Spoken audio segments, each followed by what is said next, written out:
Hello, good morning, everybody. I would like to welcome you to today's webinar. My name is Sheila. I'll be presenting to you today. I'm located in Budapest, Hungary. It would be great to see where you're located. So please say hi in the chat and tell us where you are.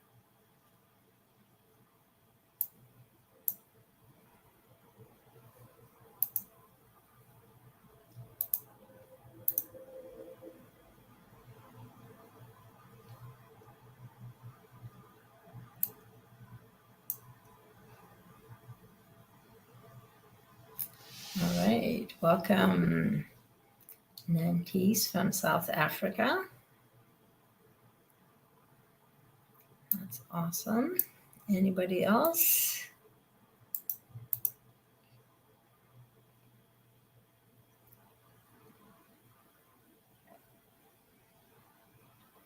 All right, feel free to say hello in the chat. Welcome again to today's webinar.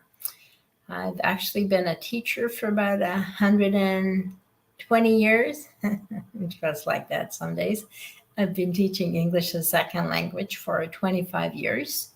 And during that time, I have basically taught students from just about every continent and different countries, such as Mexico, Brazil, Peru, Colombia, various parts of Africa, like Kenya, and Asia, Korea, Japan, China, of course, is a big one, Vietnam, Thailand, the Philippines, and Russia, Ukraine, Poland, Germany, France, Switzerland, Italy, pretty much anywhere from Europe, and then, of course, North America. So lots of students in Canada. I did my teaching degree at the University of Alberta in Western Canada, including my bachelor's and master's degree in teaching English as a second language, and I am loving it. So today we'll be talking about creating lesson plans for a different skill set. That's the focus today. So let's take a look what we've got today. So what is lesson planning? Basically, just like it says, it's a plan for your lesson that tells the why you're doing this lesson and what you're going to cover, what the students are doing, what the teacher is doing, and what the expected outcomes are for your students and for yourself by the end of the lesson. So it's essentially a written plan that you can that can help you to be more prepared.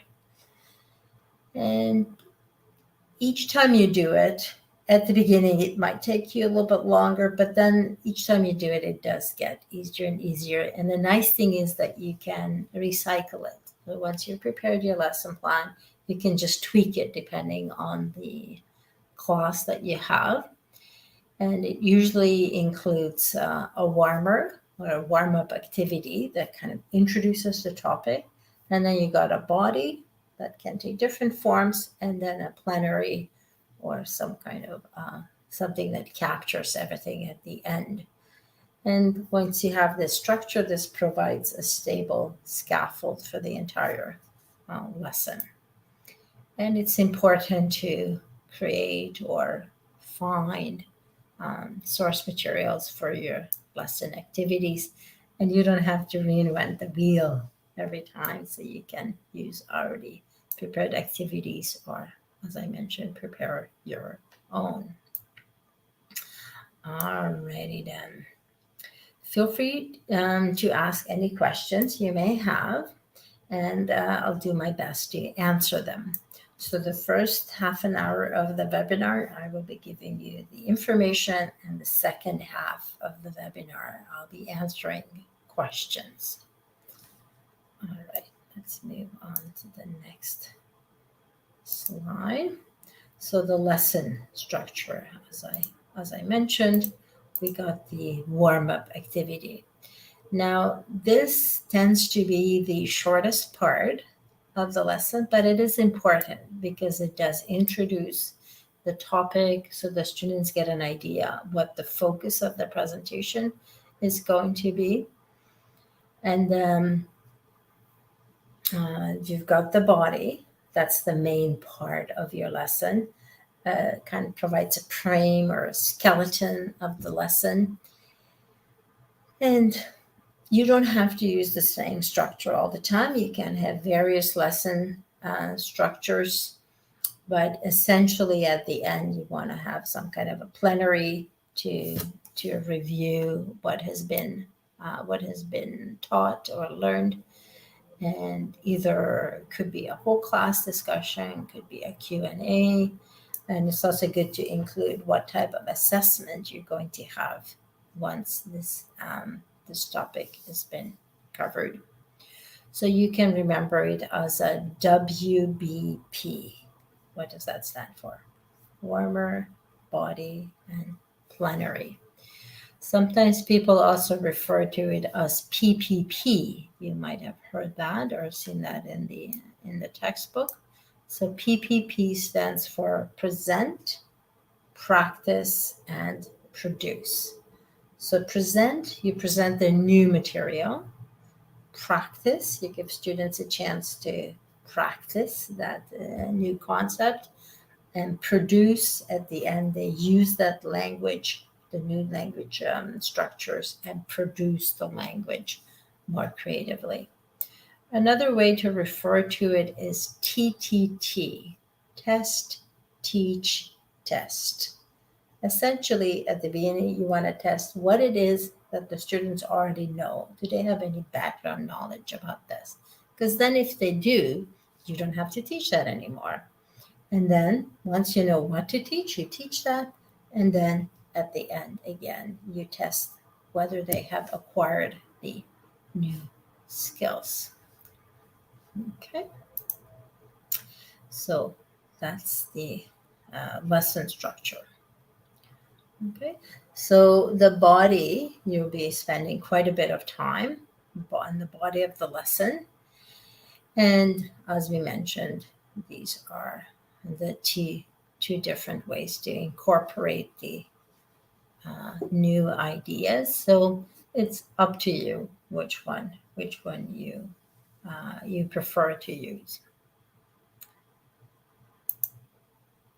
And then here are some of the common features that you want to include in a lesson plan. So the class, you want to identify the level, for example, the pre-intermediate, or it can be a low advanced, or a high beginner, or maybe it's a complete beginner class. Then you want to put the date, and then the topic. For example, adverbs of frequency. You can talk about never. The opposite of never is always. And then you can put in between.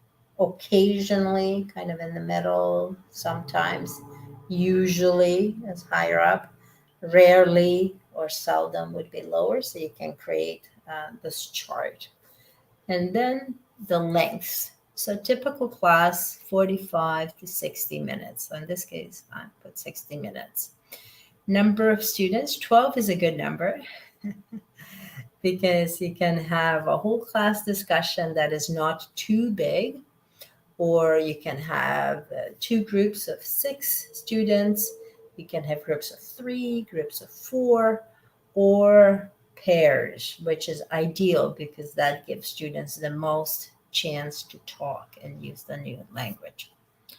And then the lesson type, in this case, it's going to be using the new language structures. All right.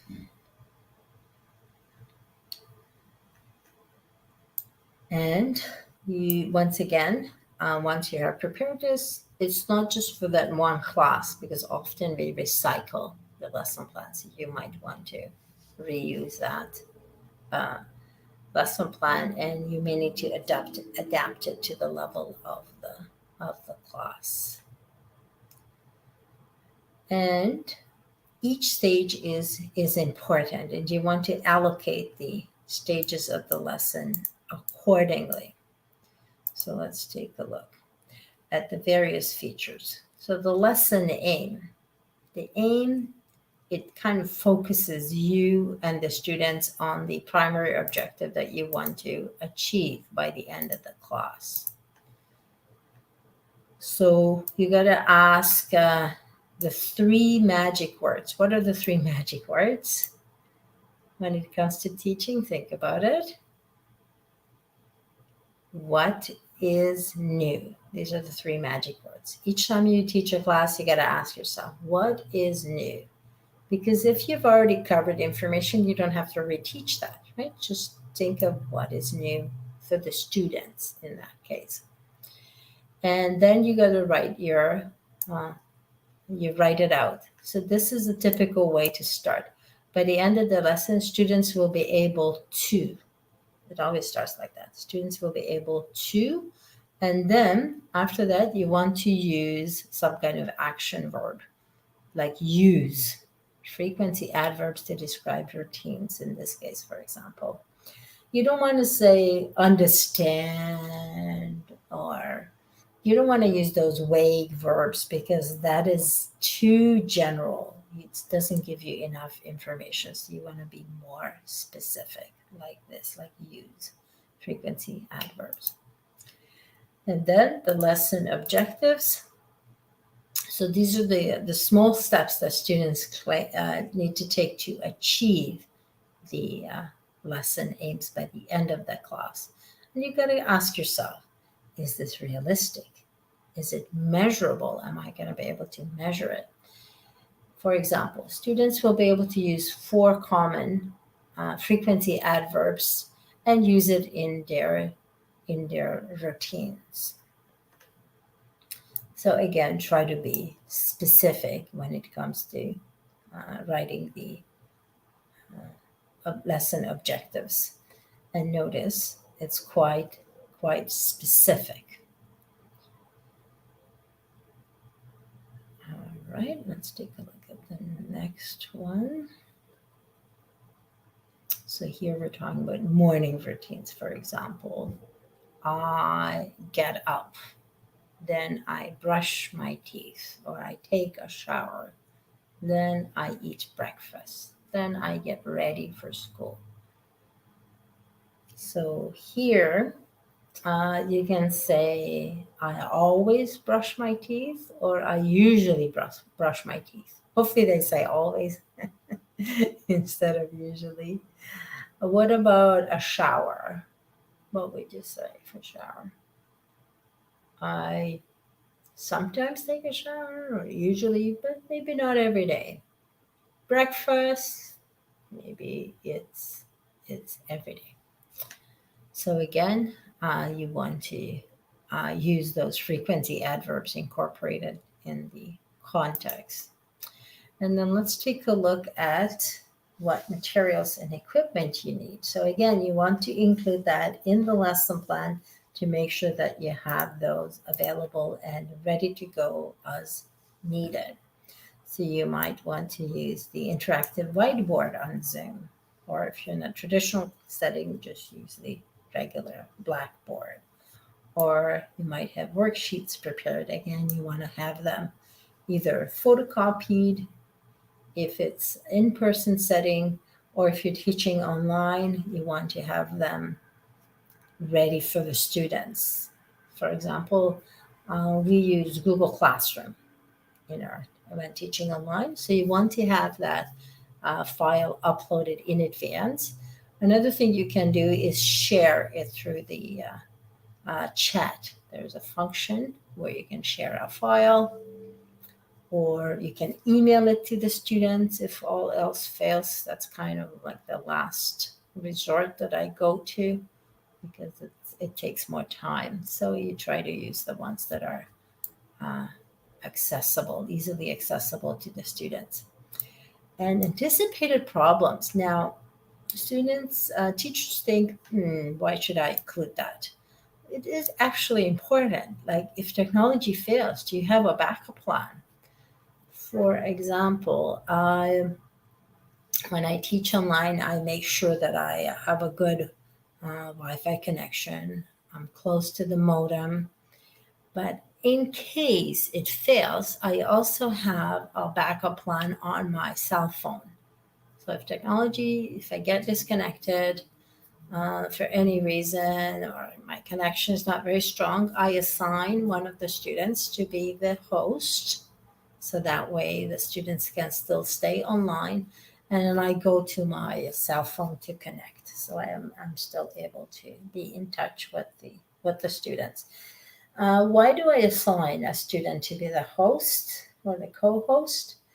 It's because otherwise, if I leave Zoom, I would have to end it, and then everybody would be logged out, which I don't want that to happen. That's why I assign another student to be the host or the co-host, and that way I can just leave and then come back from using another device. So it's good to have that. Um, so always have a backup plan, a plan B. And then if plan B doesn't work out, then the alphabet has 26 more letters. So hopefully one of them will work for you. So it's good to be proactive about this, anticipate issues so that when they do come up, you know how to deal with them. And you can maybe have a paper-based worksheet or a handout, have it in another form in case the one that you want to use doesn't work out. What happens if students finish early? Have some activity on available. So it's better to be over prepared than to be under prepared. All right, let's move on to the next slide. So talking about the different stages. So here's an example of a reading lesson. So at the beginning, as a warm up, you could elicit possible topics of the text using visuals or role play, for example. Let's say you're talking about the life story of J.K. Rowling, who wrote Harry Potter. You could ask whether she lives in the States. Some students might say, yes, she does. And of course, she doesn't. She's in the UK. But then the gears start turning. Students start thinking about the topic already. You could say she was rich before she wrote the Harry Potter series. True or false? And I think most people will say that's false because she was very poor. She used to be on welfare, actually, writing those stories at one of her relatives' place. I think it was an uncle that had a cafeteria or some kind of restaurant, and she would just be there so that she could be warm because she didn't have enough to pay for her utilities. And then it's a good idea to pre-teach the vocabulary. So depending on the level, you want to select some vocabulary items to pre-teach. And don't just focus on words, focus on phrases as well. So what is a phrase? A phrase is two or three words put together that they often occur together. For example, classroom management. They often go together. So instead of just teaching management, you could teach these two words together, like classroom management. Okay. And aim for like a 50-50 balance, like 50% words, 50% phrases. And grade the language. So you can use Vocab Kitchen. So that is explained in the course how to use that. And that tells you this is a pre-intermediate level, like a B1 level. So this would be a good word for them to know. All right. And let's move on. So after having taught pre-taught the vocabulary. Then we can do our first reading, so skimming and scanning. So skimming, if you're reading quickly to try to get the main idea. Scanning, you still read quickly, trying to find a small detail. And then you can do a second reading. When this time when students read, they try to get a deeper understanding of the text. So you want to have at least 7 open-ended questions. So that's a good number to have. And then you can do follow-on communicative tasks, such as a small group discussion based on the theme of the article. If you do a whole class discussion, that means there's only one person that can speak and all the others need to listen. So it's better if you do it in smaller groups, because then more students have a chance to speak and contribute their ideas. It's better. And if you do it in pairs, that maximizes the time. But don't just do pairs all the time. Do smaller group discussions as well. All right, moving on. Listening, same thing. You want to have some kind of a warmer to elicit the ideas about the topic, see what students already know, get them thinking. For example, if you're doing a listening on, I'm not going to tell you what it is, but I'll just tell you what I would show. I would show cherry trees, kimono dress, and sushi, and tell me what the topic is. If you said Japan, you are correct, right? So right away we start thinking about that. And then some words. For example, the word sushi might be one to teach. One of my students could not say that word, no matter what she would say. Sushi, but anything but sushi. It's hard to pronounce that word. So it's not just the word itself, but it's the pronunciation, and the part of speech is also helpful to teach. And again, grade your language, use the words appropriately to match the level of the students. And then, just like with the reading, with the listening, it's good to let students listen twice. So the first time they do it, try to get them to get the gist or the main idea. And the second time, more of the smaller details and the deeper understanding. And again, it's good to have some kind of a discussion. So I usually ask them to take notes, and then I let them discuss the audio and focusing on the themes of the listening. So similar to reading. When it comes to grammar, again, you want to have the warmer and keep it short. 5 to 10 minutes is a good length. If it's any longer, then it becomes an activity on its own, and it no longer functions as a warmer. So that's why it's good to keep it short. And then the presentation. So elicit. Ask students to come up with the answers instead of you giving all the answers. So remember MFP. You might have seen that in the course. So focus on meaning, form, and pronunciation. And then make sure to include concept checking to make sure that the students have understood the ideas. And don't just ask, do you understand? Because students tend to say yes, even though they don't understand. So use higher level questions. And then the practice stage, focus on accuracy. So for example, a gap fill. So you have a cloze activity where students fill in every 5th word, for example. So something like 15 minutes. And then the production stage is so important to give students a chance to do a fear-based task. And now we're moving on from accuracy to fluency, and this would be about 20 minutes. And then the plenary at the end is where they get to use the language productively and meaningfully, and then some kind of plenary at the end to bring the lesson to closure. So like a whole class discussion, Q&A, mention what you'll be doing in the next class, any upcoming assessment. All right.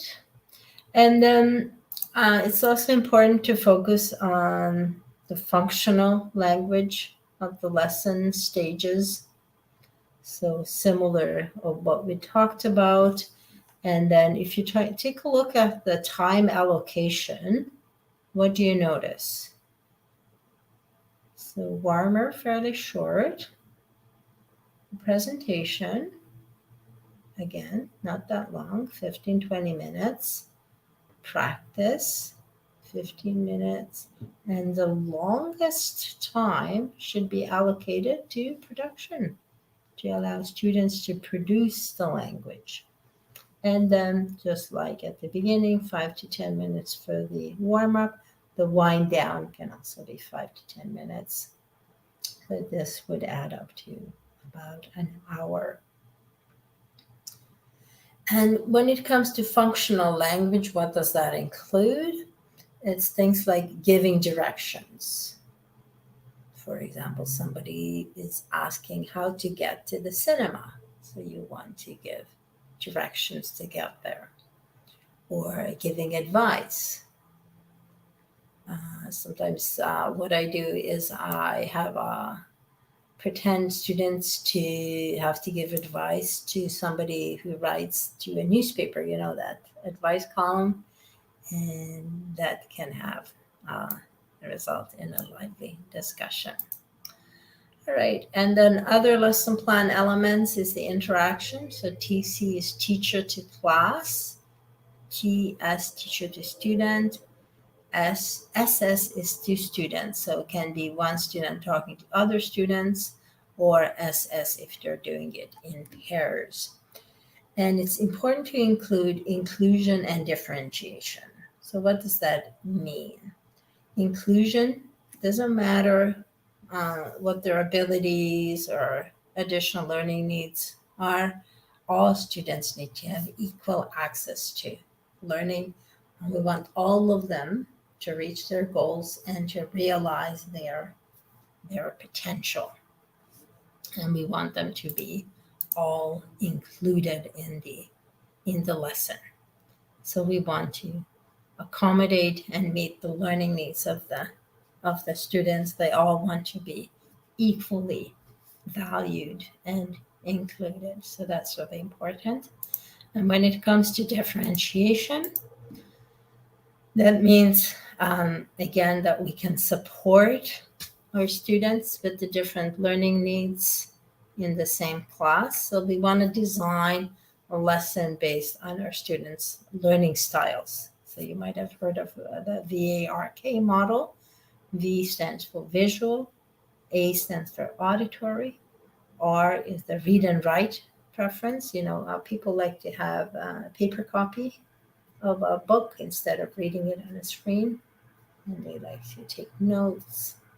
And K stands for kinesthetic, which means they like to touch and manipulate objects and do hands-on activities.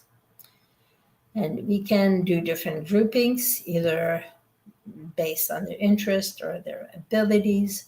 Sometimes I put the weaker students together and the stronger ones.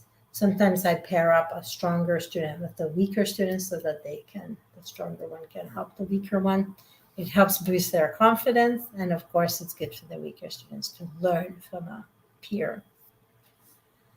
And then manage the classroom by creating a safe and a supportive environment. It's important to build a good relationship with your students.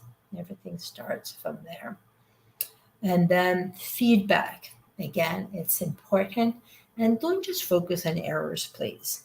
Also give positive feedback. What did you do well? Start with that. And then this is an area for improvement. and then finish up with something positive. So you've heard of a pep talk, right? Positive, the evaluation, the room for improvement, and then positive again. Okay. So this way students get to know what to improve, but they also get to hear what they have done well. All right. So this is your chance to ask questions now. This is the Q&A period. So feel free to ask me questions in the chat, and then I'll try my best to answer them for you.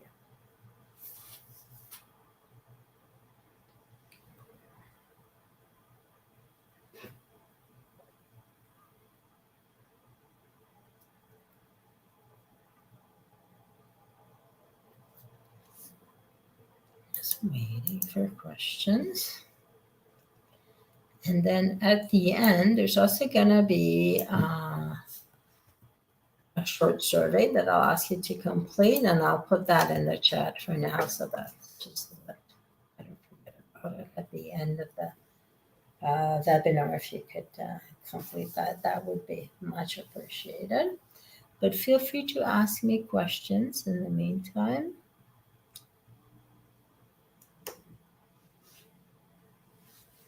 Have you done any lesson planning? Do you have any difficulty? Have you had any difficulties with it? If there's an area you'd like me to elaborate on, I'd be happy to do so.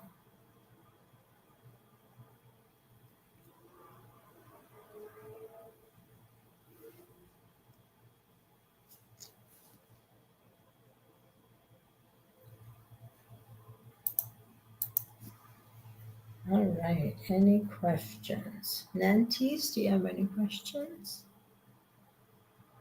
Or anybody else? Hello, hi Linda.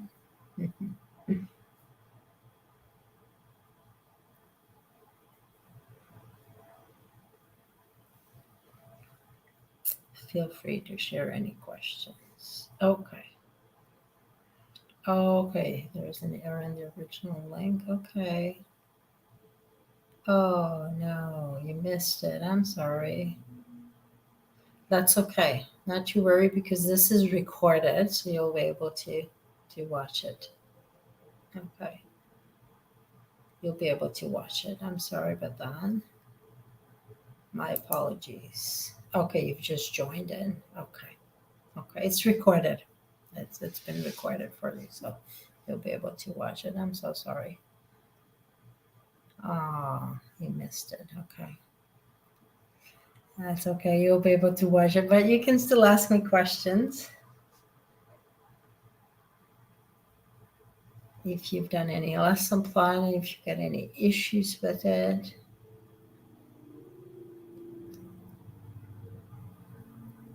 Yeah, there's a technical issue. Yeah, I'm sorry about that. My apologies. Yeah.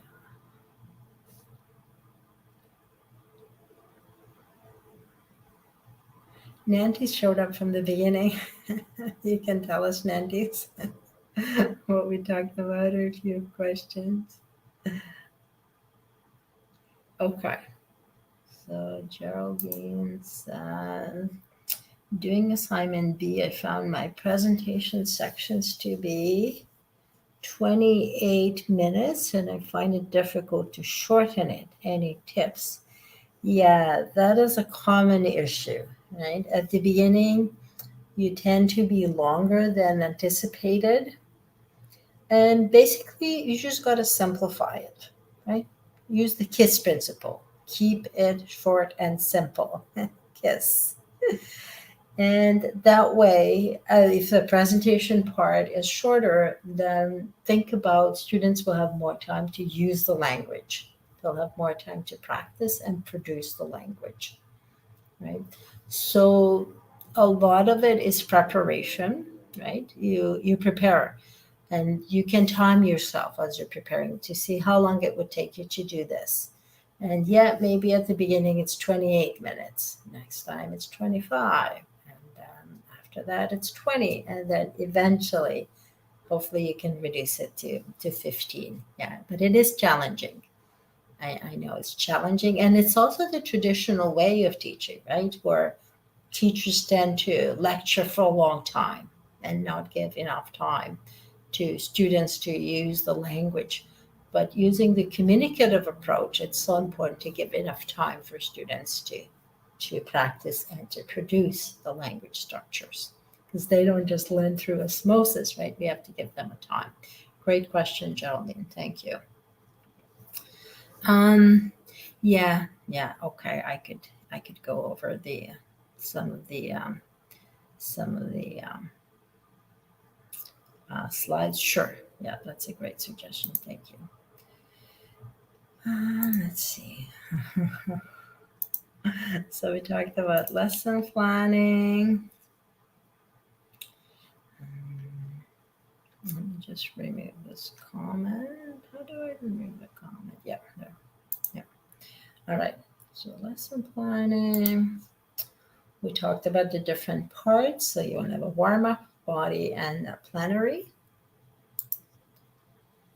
And this is also, this WBP structure, warm-up, body, plenary, is also done like PPP, present, practice, produce, or TTT, test, teach, test. And the PPP perhaps is the most traditional one, where you present the new material, you let students practice it, and then they produce it at the end. And then the different components of a lesson structure. So you want to put the level, the date, the focus of the lesson, like average of frequency, the time, how many students, and then the lesson type. And the aim, this is really important to be specific, and it always starts at by the end of the lesson, students will be able to, and then you use an action verb. Don't just say understand, right? Just use like frequency adverbs to describe routines. Okay, and then is it realistic? Is it measurable, right? So 4 common frequency adverbs. 4, we can measure it. Is that realistic in a lesson? Yeah, I would say so. Yeah. Okay, and include the materials, any issues, and then have a backup plan. How would you solve the problem? So think about ahead proactively. And then we talked about a reading lesson, how to have a warm-up activity to get the students to start thinking about it, and then pre-teach some of the vocabulary based on the level. And you want to have words and phrases. Like if you're teaching 10 items, have 5 words and 5 phrases. That's a 50-50 balance. Okay. Like we talked about management, classroom management. Don't just teach management, classroom management together as a phrase. Okay. And then grade the language using Vocab Kitchen, for example, will tell you this is a B1 word. That would be good for a low intermediate class to learn. And then we talked about an actual reading lesson. So you have skimming, main ideas, scanning details. And then the second reading, you focus more on deeper understanding. And then you do some kind of a follow-on activity where the students get to use the language, like a role play or a discussion. And same thing with the listening. Have some kind of a warm-up, pre-teach the vocab, and then have the 2 chances to listen. The first is for gist, to get the main idea, and the second is the more intensive listening. And then again, have a follow-on activity where students use this information.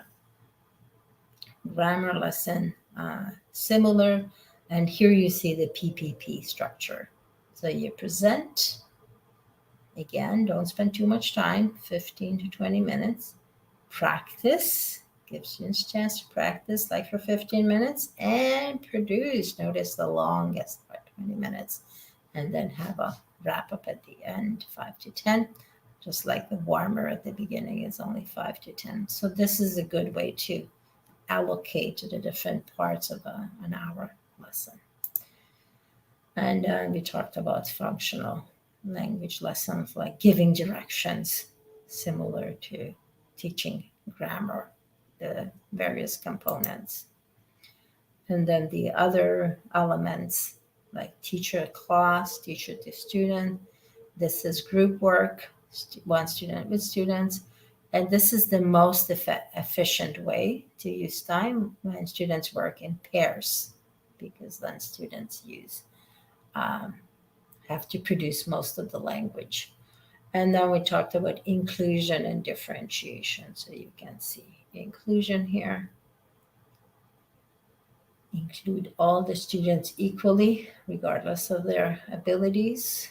They should be all valued the same. And differentiation, make sure to include different learning styles, different interests, abilities.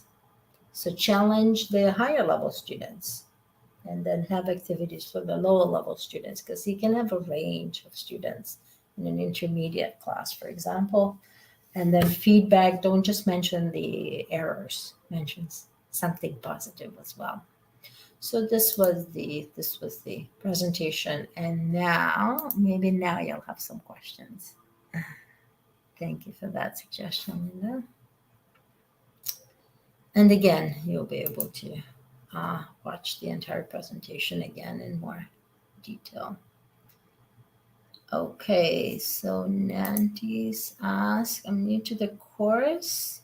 For example, vocab lessons and pronunciation separate lessons, or is vocab teaching more just something that is part of a speaking lesson, for example? Now, when you're teaching, let's say, vocabulary, you don't just teach it in isolation. Usually it's connected to another skill. So yes, you can connect it to speaking, you can connect it to a reading lesson, you can connect it to a listening lesson. And the more skills you have evolved, the better, right? So as you saw, we did vocab, and then there was a reading. But then after we read it, then we talked about it. And then after that, maybe we will write about it. And then we can also do a little bit of pronunciation, right? So yes, there's different parts that you focus on in the lesson. So you usually connect it to another skill. That's a great question. Thank you, Nancy. Sivan. Hello, Dominique. You found us. Good. All right. All right. Any other questions? Yeah, thank you for your patience. It's much appreciated. I'm just looking through the chat to see if there are any other questions. We still got 15 minutes. Another 15 minutes for you to ask questions.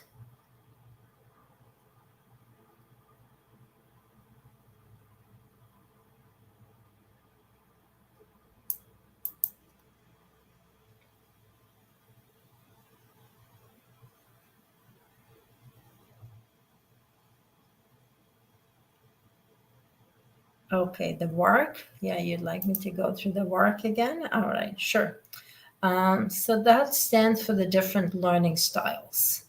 V stands for visual. So visuals, what you see. A stands for auditory. So what you hear. R stands for the read and write preference. You know how some people like to have a hard copy of a book instead of reading it on the screen. They wanna touch the paper and be able to turn the page, or want to take notes on paper instead of typing. So you know your preference, right? And students have their preference as well. And K is kinesthetic. Kinesthetic means touching things, right? Manipulating objects, moving things around, standing up. Sometimes I ask my students to stand up. Can you please all stand up? And then I asked them to, okay, so what is the word to describe part of a hardware, of a computer hardware? And it looks like an arrow. And then if somebody says mouse, that person gets to sit down, and then we keep going until everybody sits down. Okay, or I might ask them, grab something red. And then they have to get out of their seat and go and grab something. So if you're teaching online, you can still do kinesthetic. And I want you to describe that red item that you got. For example, this item that I got, I use it for writing. What is it? And if you said it's a pen, you are correct. It is a pen, and you see it's red. And I asked the students to describe something that is red that they got out of their home. And you would be surprised what they come up with. One of my students said something spicy, and she happened to have a necklace with chili, the chili spice, and it was red. So it's amazing what they come up with. So you can be quite creative with this. And let's say you have a visual preference. Does that mean that most of the activities are going to be visual?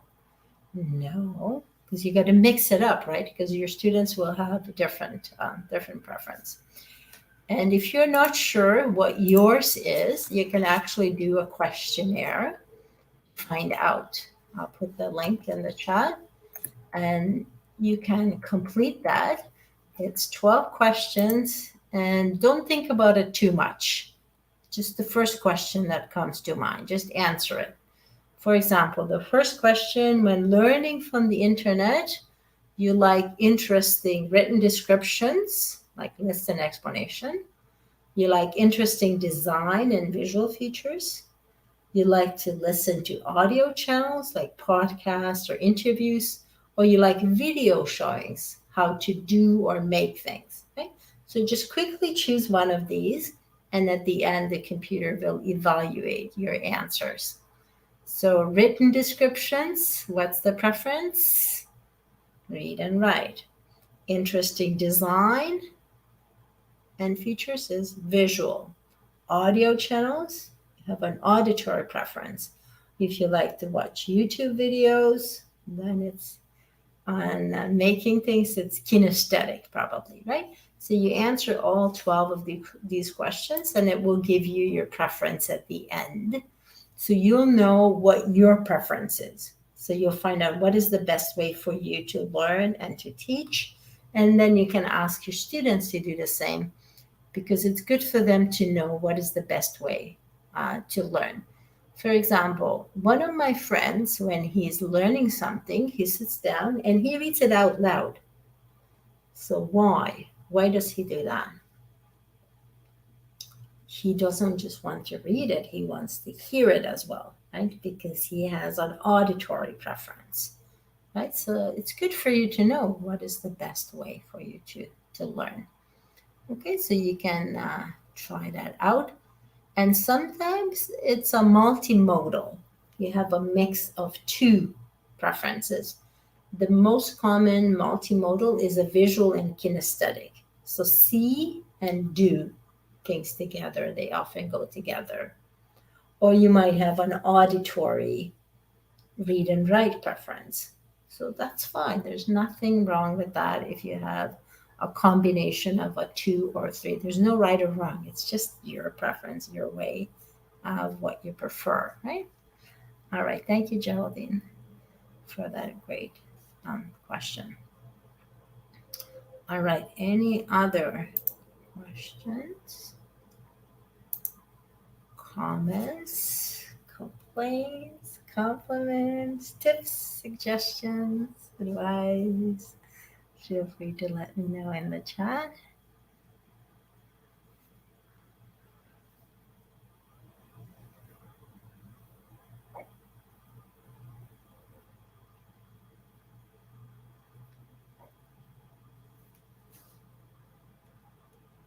All right, and also there's going to be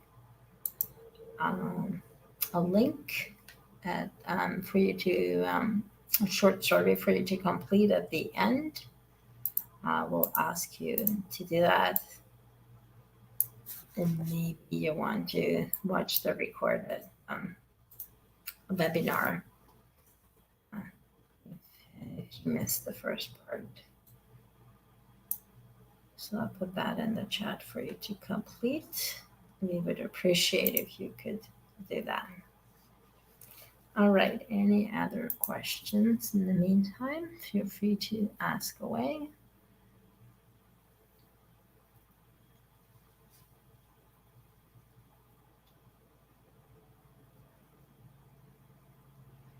And yes, Dominic asked if there's a way to ask questions after you go through the presentation. Yes, feel free to send us an email and we'll be happy to answer those questions for you. All right. Thank you. Anything else?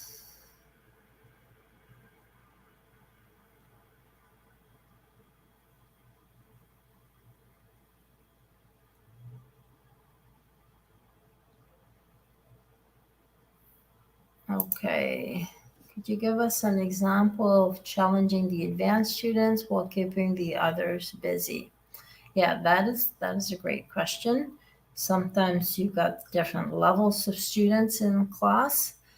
So I would, let's say we're doing a close activity. Close means you have to fill in the missing words. And for the advanced students, I don't give the options. They have to fill in the blanks on their own. For the lower level students, I would give the words. These are the words to choose from. Okay, so that they have the words to put in to the missing words to put in. Okay, and for the lower level students, you want to give the word exactly the way it should be used. For the advanced students, you don't give the words. And then in between level is you give the words, but they need to make a change. For example, instead of you give the word fortunate, but they have to use the word unfortunately. So instead of an adjective, fortunate, they need to change it to an adverb, fortunately, and they may need to use the opposite. So they need to use a prefix on before it. Or I might give the word manage, the verb, and they need to use management, the noun in the sentence. So they need to know how to change the part of speech. Okay, so again, the lower level students have the word exactly the way it should be written. The higher level students need to change the word form, and the more advanced students, they don't have any information. They just have to go back to the text or the listening to get that missing word. And those of you who finish early, then I get them to prepare a question that they can ask the rest of the class, right? So the higher level students will be able to ask a question, and then the other students will be able to answer that. So it also helps you because it saves you time. They're coming up with the questions, right? And formulating a question is not that easy, right?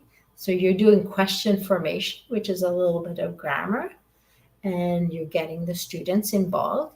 You're getting them to review the material, and you're boosting the confidence of the higher level students, and the lower level students get to answer. So they also practice the language. So you can see you have a lot of opportunities here to challenge the students.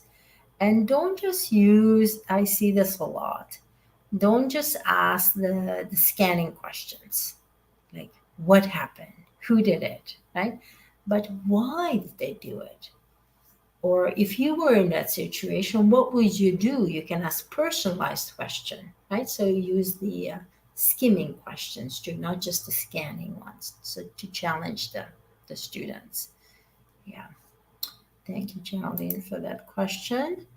And so same activity, yeah, that's it, right? So because you cannot prepare 5 different activities, right? You want to keep your sanity, right? So you can use the same activity and use it in different ways. Exactly, right? Yeah, the different levels, as I mentioned. Exactly. Thank you for that question, Charlie. All right. Okay. Another way to do this is here is a topic, and one of you will be writing about it, one of you will be speaking about it. Now, which one is more challenging, speaking or writing? Probably writing about it, right? So the lower level students can discuss it, and they will use the language that is available to them, right? They'll use simpler grammar, simpler vocabulary. Those students that have the higher capacity, they will be able to write on it. And if they do the writing in a group, they also learn from each other. And then they both get to share. So those that speak, there will be a spokesperson to share with the class, and those who write, they can publish their writing. If you're on Google Classroom, you can ask them to put it on the stream. Could be a paragraph or an essay as well. Thank you for that. You're welcome, Geraldine. Thank you for that question. Okay, yes, Natalia is asking, will it be available to replay? Yes, indeed. It's being recorded as we speak. We've got another minute to go, and then you'll be able to watch it again. And once again, if you have further questions after you watch it, please send us an email, and we'll do our best to answer those questions for you. And thank you, everybody, for being here today. We enjoyed having you all here today. We would like to wish you much success in your teaching career. And then after you watch the webinar, please, if you could complete this short survey that I've just posted here. Oh, I'm sorry, that's not the one. That's the work survey. Let me put the actual survey monkey. Yeah, that's what I copied. How did that happen? Let me try that again. So if you could complete this short survey. What am I? Oh yeah, I'm clicking on the wrong one. That's what's happening. There we go. There's the short survey. If you could complete that, that would be much appreciated. And that's all the time we had for today. Thank you so much for being here, and enjoy the rest of your day. Bye.